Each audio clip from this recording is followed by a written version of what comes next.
What's up, everybody? Welcome back to Demon Reads Comics. Today we're going to continue with the conclusion of the 20th anniversary deluxe edition of Promethea, Book 3. And from now on, I'm just going to say Promethea Deluxe Edition, Book 3. And like I said, this is the conclusion of the Promethea series, which overall, it's been pretty good. I'm not going to say it's not. I'm not going to say it isn't. It's good, but I'll do my rating and stuff for it afterwards. So this is published by DC Black Label, but it just says DC right there. But there you go, right there, DC Black Label. I don't know why the first two actually said DC Black Label right here, but this one doesn't. That's kind of weird when they do that. This does have 320 pages, but it's actually the shortest of the book of the series. Why? Because let me see if I can.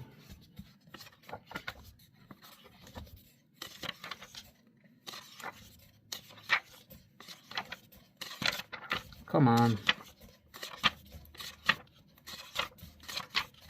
There's a lot of reading with this last part right here. It's like an explanation. There we go, right there. So this is actually the main last part of the story, which is issues 24 through 32. And then the rest of it's kind of like extras. There's a one shot in here of some other character. But yeah, this is the shortest of the story.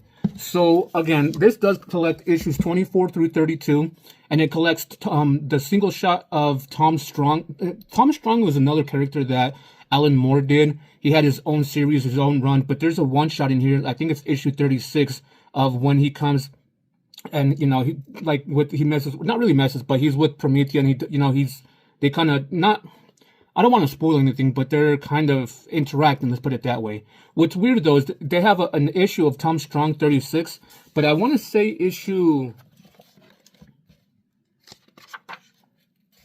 let's see. There we go. 26. Issue 26 is another issue in the Promethea series with Tom Strong, which is actually very interesting. So here's the front of it. Here's the back of it. I'm going to take this off for now and set it to the side. There we go. And I'm going to show you guys this. That's actually very cool. It's like the other ones, different.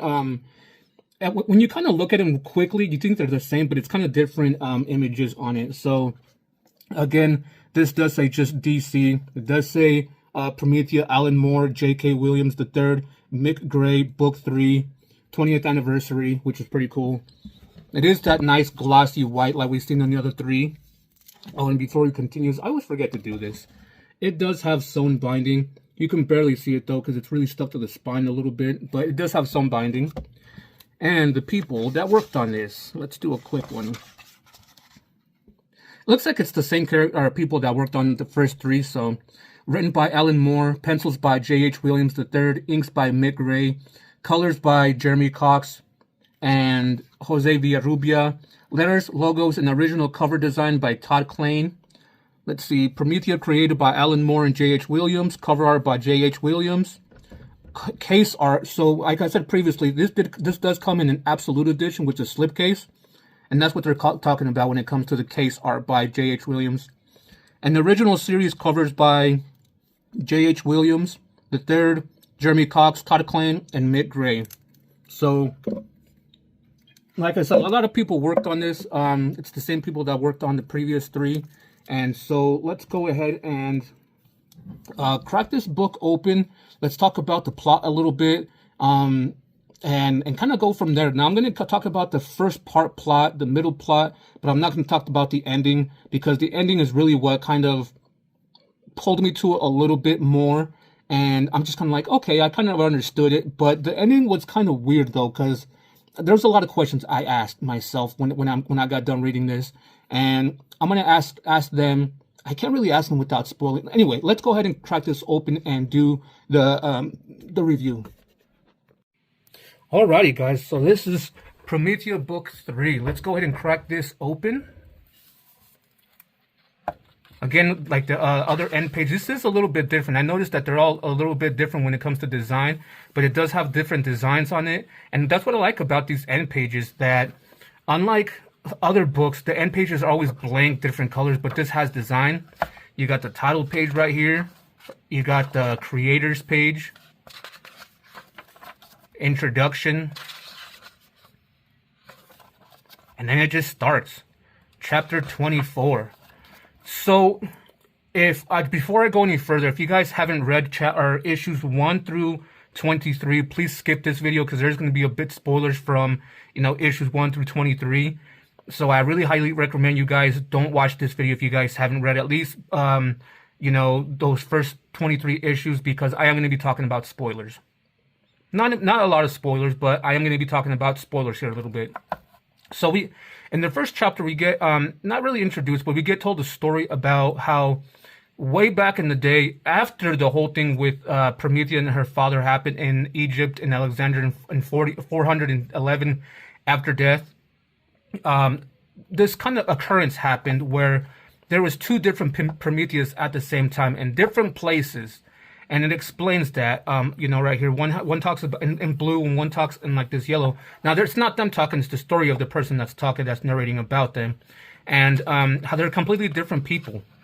Why is it telling us that, though? Why is it telling us about those 2 different Prometheas at the same time? Well, after Sophie Banks comes back from the afterlife / being in heaven / meeting God / being at the Tree of Life. I don't know what you guys want to call that. I'm still trying to figure that out. Like, she wasn't in the immaterial world. She was, like, was she in heaven? Was she in hell, trying to find, Barbara's husband? Was she, like, is there 10 circles of life in heaven? I don't know exactly where she was, but I do know she was at the Tree of Life, and she was traveling from the bottom of it all the way to the top. But after that, she comes back home and has a nice kind of talk with her mom. Not a full talk, but a nice talk with her mom. And they're doing pretty good, right? She leaves there. She wakes up, gets breakfast, and she leaves because she's going to college. When she gets to college, she sees Stasia again, finally, for the first time after she's been back. And when she sees Stasia, she kind of ignores her. Stasia ignores Sophie Banks, and Sophie's like, yo, what's going on with you? Why are you acting like this? And they get into a big argument to the point where they start hitting each other. Like, hey, you know what? Like, Sophie's like, hey, I'm back. I'm going to be the Promethea now. And Stasia / Grace is like, no, I've been doing this. We can't do this. And I think this reason, okay, so there is a reason why Stasia / Grace doesn't want to give that up. They're in love with each other. Stasia / Grace are in love with each other. And if Promethea comes back and takes takes on the full mantle of Promethea, that means Grace has to go back to the immaterial, and Stasia will never see Grace again. And because of that, they didn't want to. So, like, this jealousy thing played in. They start fighting each other. They turn into, they both turn into, one's drawing, one's writing a poem, and they turn into Promethea. Now, it kind of switches off back and forth about the 2 Prometheas that were back in the day that didn't know each other, and that eventually they were going to come into this big battle. Well, that's kind of explaining what's happening now with Stasia and Sophie Banks. I didn't really like this, and the reason for that is I really wish they would have put this somewhere in the very beginning of the book, because right here it feels like, let's just add this in. They just kind of added in to put the battle between Sophie and Stasia, which I didn't like. If they would have put this in the very beginning somewhere of like the first book and the first few issues, this would have been ultimate, steak sauce, like, ooh, A1. But it's kind of like a rip-off to me. Like, okay, now you guys are just throwing shit in here. Throwing stuff in here to just kind of make it sound good, And that's the part I didn't like. But it does go back and forth between these 2 and Stasia and Sophie Banks. They get into a big battle, and eventually, that battle is pretty cool. Eventually, it goes back to where the old Prometheas meet up, and they get into a battle. And what ends up happening is the original Promethea from the little girl, she's saddened by this. She's sad that they're fighting. She's fighting herself, actually. It's almost like, your own mind is fighting demons inside yourself. And she doesn't like that, so she screams. And you can see it right here. Look, she's screaming. And then it happened before, and it's happening now. And so while this whole battle is happening, they caused destruction in the city. They killed a few people. They, millions of dollars of damage. And that's what happened. And when that happened, you see the FBI agents here seeing this stuff. And the other Prometheas, not the ones that were battling, but the from ones from Immaturity, like Anna, Bill, Margaret, they open up a portal. They're not supposed to do this, but because it's an emergency, they open up a portal and they grab Stasia and they grab Sophie Banks and pull them into the Immateria world. And so then we move on to the next issue. This next issue is very, very interesting, actually. Very interesting. Because not only is the FBI looking into this Royce guy because their children got kidnapped, and they don't know about this. Sophie doesn't know about these kids that got kidnapped. When Sophie went to go and hurt the Royce guy, the head of the temple, she was gonna do it, but then she couldn't do it, and she was like, kids, I'm sorry. Here, this is what my world looks like. And she opened up this thing where like there was a whole bunch of characters that we knew, like the Three Bears, Piper, P.D. Piper was there, the Wild Things were there, Dr. Seuss. It was amazing. Well, that P.D. Piper guy was like, "You'll see me again. I'll come back soon." He eventually came back and took those kids. He did do that, and so. The main thing with this issue is they're at court, in Immatura court. It's kind of weird. Like it's weird that what's her name, Stasia / because now you got right here you got let's see, you got Sophie Banks as Promethea, you got Stasia by herself, you got Grace, you got Anne, and then you got Margaret. All right here, actually, I think it's Bill. Actually, I think this is Bill, and then this is Margaret. You got them there, and they do get representation.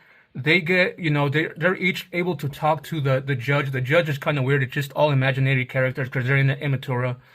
And eventually, it sucks, but, Jack Frost is there, and Jack Frost is there. He helps Promethea, Sophie Banks, and she ends up winning and taking full control of Promethea. That's exactly what happens here. At the same time, when this is happening, the FBI agents are trying to figure out what's going on, what happened. And at the end of this chapter, our issue, see, this is where the kids get taken, I was telling you about. At the end of this issue, the FBI agents raid a whole bunch of people and then take him in. They raid Jack Frost, arrest him, take him in. They raid Sophie Banks. I'm sorry, not Sophie Banks. They raid Stasia Vanderveer. But before they arrest her, something happens, which I'm not going to spoil if you guys saw it there. And before they go and arrest Sophie Banks, her mother knows something's up, something's wrong. She's seen it all in the news. And so she wakes up Sophie and tells her, "Hey, you got to leave this place. Here's some money. Go as far away as possible. You need to leave. You really need to leave." And she does. She leaves. And the second she leaves, this is still going on in the year 2000. It started in the year 1999. It happened in the year 2000, all of this. And then from this onto the next chapter, it's a time jump of 3 years. Now it's the year 2003. Sophie is at a different city called Millennia. If you guys don't know what Millennia is, you guys probably won't if you guys haven't read anything more of Alan Moore. But Millennia is the hometown of Tom Strong character. While she's here, we know that she's working a dead-end job at a or at a movie rental place. You see that she's met a guy, and she's happy living there with that guy in a happy life, mundane. She hasn't been Promethea for 3 years, and just going well. But after a while, the FBI agents are kind of tracking her, and they go to Tom Strong to ask for his help. There he is, right there. And he agrees to track her down because he used to work with Promethea. Not this Promethea, but a different reincarnation of Promethea. So he agrees to track her down. Why? Because they finally tell him that she is the one to bring the end of the world, the apocalypse, Judgment Day. And so this is what I like about this. Because she hasn't been Promethea in so long, and she it's just being her. And it's it's kind of reverting back to the Tom Strong comics. We don't see like this amazing art, amazing stuff that's going on like in both pages. It reverts back to the title pages, which is so amazing to me. That is one thing that I noticed, and I was like, "Oh, that's awesome." And After a while, Sophie's sitting there with her boyfriend and a friend, and yeah, she does have a boyfriend now. His name is Carl, and she's getting visions of Promethea. They're talking, not her Promethea, but a reincarnation of Promethea. And she kind of gets up, walks away, goes back to work, and she gets these visions right here, especially this cup right here. This cup plays a big important role. And she gets some visions. Tom Strong's kind of already seen where she is, and eventually, Tom Strong goes after her. Not only does Tom Strong go after her, but his daughter goes after her. His assistant Monkey goes after her. This is Tom Strong's daughter. It's not a monkey. He's an ape, by the way. This ape guy right here. I haven't read any of Tom Strong, so I don't know their names.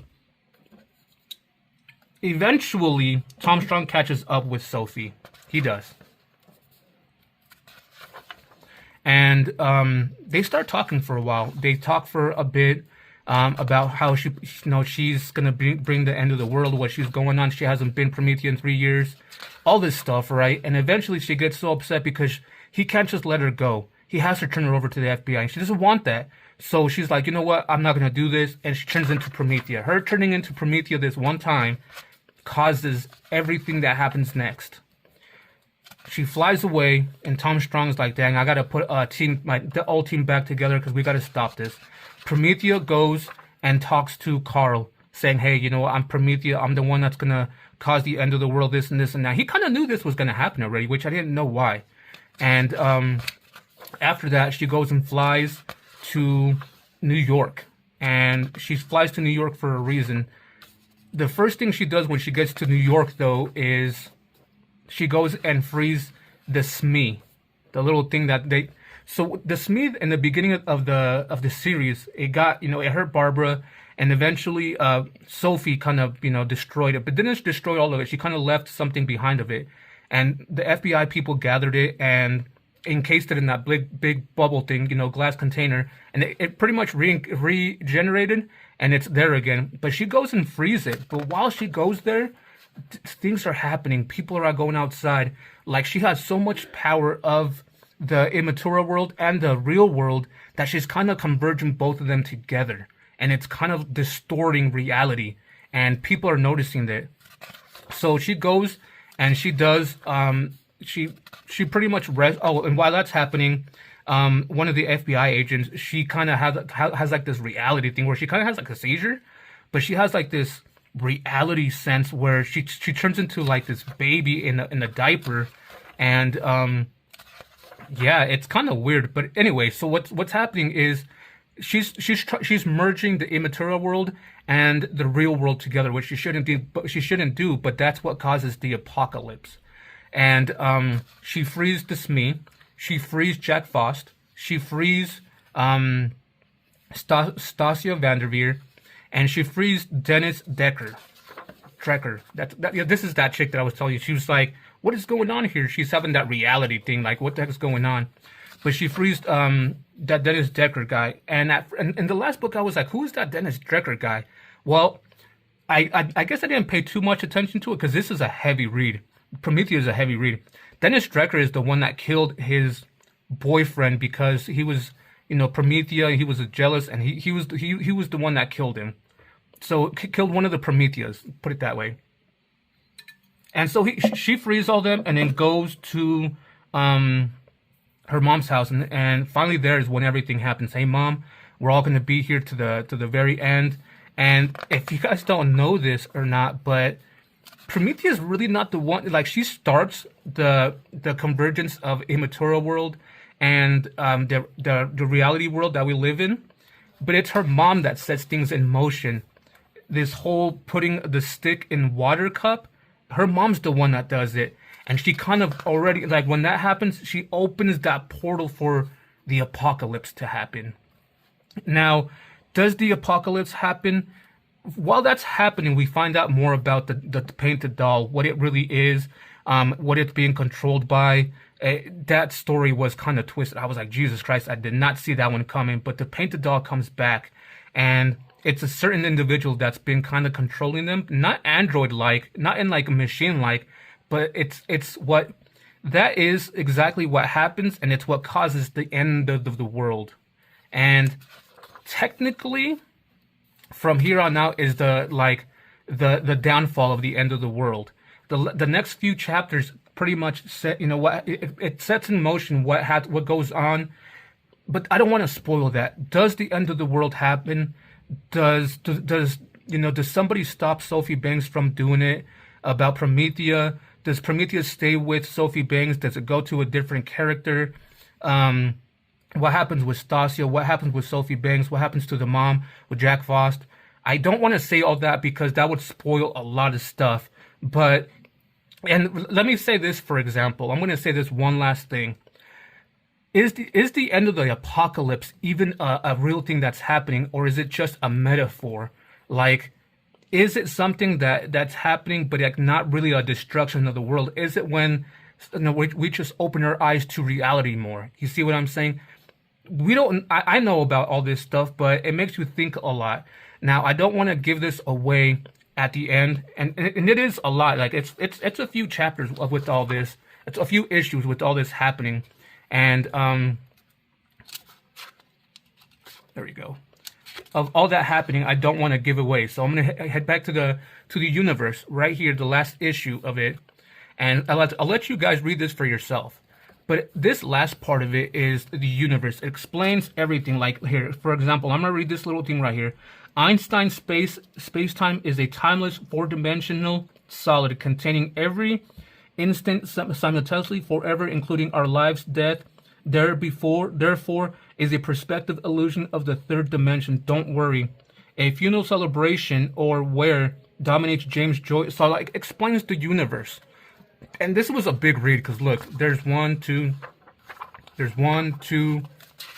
3, 4, 5, 6, 7, 8, 9, 10, 11, 12, 13, 14, 15, 16 front and back. So that's about 32 pages of just reading of the universe. And it kind of explains everything. It kind of puts a lot of things together, but it's a heavy read. Now, what I mean by heavy, it's like you almost have to go back and reread it again, like one after another, because it's just so much information. So that's that. That was the final issue of Promethea. That's issue 32. And then we get that one shot of issue 36 from Tom Strong in this, which I absolutely love right here. Promethea in the, Promethea in the ABC universe. This is the Promethea from back when Tom Strong, was, in his story arc and things like that. And you'll read about it. Like if you pick up the entire series of Tom Strong, you'll see this issue. And what I like about this, it's like old school comics. Like they didn't even revamp the colors or anything. They just kind of reprinted it on this page, and it's not like the newspaper page. It's it's glossy, so it makes it look like that. From Tomorrow's Story Special Number 2. There we go, Special Number 2. But I believe I saw a few times where it said 36. But there's this issue with the different Promethea that I was telling you guys about when he was, in his in his story, which is freaking amazing. I really love this. The old school stuff. Freaking awesome. I absolutely love that. And then it comes back to this. Look at that. Oh. Anyway, so then the end pages. You got sketches.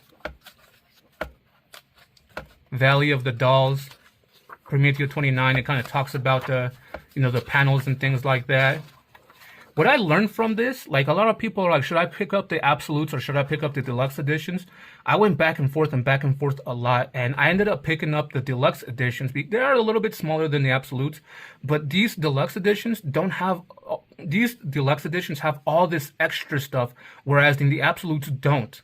The only difference between the Absolutes and this is the Absolutes are, a little bit bigger, so you'll get better viewing when you're like immersion when you're reading the book, but you don't get this extra stuff. And I wanted this extra stuff, even though I don't read it, I just wanted the extra stuff. And so that's why I went ahead and went with the Deluxe editions. That and the price.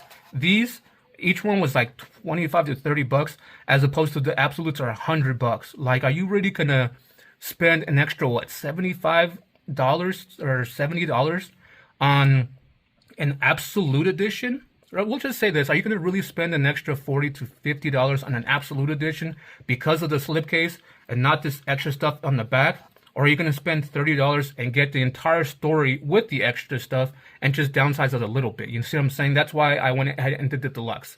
Now, as far as the story, I'm going to close this up there a little bit, and that's the end page and the back of the book.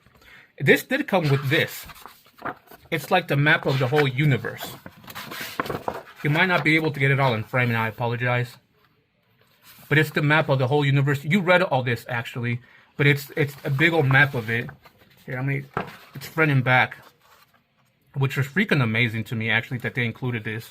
So, yeah, this is a really heavy read, and what I mean by heavy, there's just a lot of information, and a lot of it doesn't make sense. And let's go ahead and do the rating, and I'll tell you what my rating is, why I liked it, why I didn't like it, kind of the pros and cons, and go from there. Alrighty guys, so what am I going to give Promethea Deluxe Edition Book 3 as a rating? Before we continue in doing that real quick, let's do a quick recap of Promethea Book 3 Deluxe Edition. Like I said, this is Promethea Book 3 Deluxe Edition. This does have 320 pages, and it collects issues 24 through 32, and the one-shot issue with Tom Strong. It does have sewn binding, and it is published by DC Black Label. Now, with all that being said, what do I give this as a rating? Well, the first book, I gave a 2.5/3, because it started off kind of grounded, and then it went to like this mystical magic thing. Then with book 2, it was really, really like, I don't know, just mystical, religious, cult, tarot, magic stuff. And it took you down a really deep rabbit hole to the point where, you know, you're in the Tree of Life, climbing it, and you're just like, what the heck's really going on? You know, I know they're traveling through the Tree of Life, but like, what the F, David Blaine, you know? That's a joke, by the way. It's a reference to a video. And then this one kind of brings you right back to a grounded story, which I enjoyed a lot more. In book 2, I would honestly say book 2 was more of I gave it a 3, but it's more of a 2 for me. This is more of a high 3, like it's a 3.5 almost, because it wraps the story up nicely. It's very grounded, and the art is very beautiful, and how it changes from her being Promethea from the beginning of it to the art to her not being Promethea, so it goes back to being like regular comics and comic like, and not so like artistic. So yeah, I enjoyed this a lot more than I thought I did. So in ranking, I would say this one's probably the best. Then I would say number 1, and then 2. As far as the rating, I give this a 3. Now, because I had a lot of issues with it, maybe it does deserve a reread, but it's so heavy in the sense that I'm not going to go in deep into the magic and see, you know, more about it, see what I missed. And the one thing that I kind of, I guess you can say that I guess that I keep thinking about the most is, why did Promethea have to cause the apocalypse? Like, why did she have to do it? For what reason? Like, was it destined for her to do it? I don't understand that. That's the one thing that's always like in my mind. Now, because I tried to say in my mind, okay, this is more of like Promethea being an angel, going to heaven, trying to rescue Barbara, coming back, having fights with her friend. But it doesn't make sense in a sense, because heaven doesn't really have the layers of in heaven, like Dante's Inferno type of thing, like the different layers of hell, right? So that doesn't really make sense. So I couldn't really make sense of the story in itself together. It's just, you read what you read, and if you like it, great. If you didn't, great. So overall, the overall story arc of Promethea from book 1 all the way to book 3 finished, I'm going to give it a 3, a low 3. That means I'm not going to keep this storyline. I'm not going to keep this book. It was an enjoyable read. I absolutely love Alan Moore's work, but this was too heavy in the mystic magic art where it just wasn't for me. I enjoyed the story, don't get me wrong. It was very nice, but it wasn't for me. So I don't think I'm going to keep this. After this, I think I'm going to end up selling them. There's not going to be a reread. If I, for one day, want to reread Promethea again for some reason or not, maybe I skip something, I'm going to read it online. But as for me, I'm not keeping these. I'm going to end up getting rid of them. So that being said, guys, this book alone, I'm giving a low 3. And then the overall story arc, I'm giving a low 3 as well. And I hope you guys liked the review. I hope you guys can appreciate my rating. I know everybody's going to have different ratings for this book. Now, don't get me wrong. I do highly recommend you guys read this at least one time. It's a great story. A great story. Some of the underrated stuff that Alan Moore has done, because like he does some amazing work. And this is very underrated, like, because of the type of book that it is. People don't appreciate it as much. I appreciated the art. I appreciated the thought. Everything that he's put in there. The magic stuff, I appreciated, but it just wasn't for me to be like, oh, this is freaking amazing, And that's why I'm not keeping it myself. That's why I'm not giving it a higher rating. For other people, this might be the top tier book of all time of Alan Moore, but for me, it wasn't. The top tier for me so far, that of what I've read, is still V for Vendetta. I've absolutely loved that book. It spoke to me in a sense that no other books has spoken to me before. Now I'm going to end up reading, Watchmen, Swamp Thing, Neonomicon, Providence from Alan Moore. I read From Hell already. And I've read a lot of stuff from Alan Moore. I'm going to read more stuff from him. And as of right now, I do want to say that V for Vendetta is my top tier Alan Moore, read. And I know a lot of people are going to disagree with me on that. And hey, we all have our different opinions. This is just my opinion and my opinion alone, okay? So anyway, guys, I hope you guys liked the video. Please leave a like if you did. It really helps build my channel out. If you guys read the entirety of Promethea, let me know in the comments down below. Let me know if you loved it, if you guys didn't, if you're on the edge, on the fence about it. Let me know if it's the best thing that you've ever read. I would really like to know your guys' opinion on it. I really would. That being said, I'm not taking any more recommendations because I have so much stuff to read right now that I'm putting stuff on the backlog for the next, I don't know, three to six months roughly. Let me get through this. Let me sell some stuff. Let me, see what I want to keep, don't keep, downsize a little bit, and then I'll start taking more recommendations. That being said, guys, if you guys haven't done so already, please subscribe to the channel. It really helps build my channel up. I appreciate everybody that's been watching, all the subscribers that's been, subscribing, and everybody that's been liking and commenting. Thank you very much from the bottom of my heart. Next, be on the lookout for the next series. It's called Basket Full of Heads. There's 2 books to it. One's called Basket Full of Heads, and the other one's called Refrigerator Full of Heads. After that, we're going to start the Hellboy franchise series. And that one's 7 books long, so bear with me on that one. I know we did it with Sin City, but, after that, we're going to be doing, I think, one of the EC archives, actually. Might want to get into some of the EC archives, and then we're going to get into some Watchmen. So, be on the lookout for all that. All that being said, guys, take care, stay healthy, and we'll see you guys on the next one.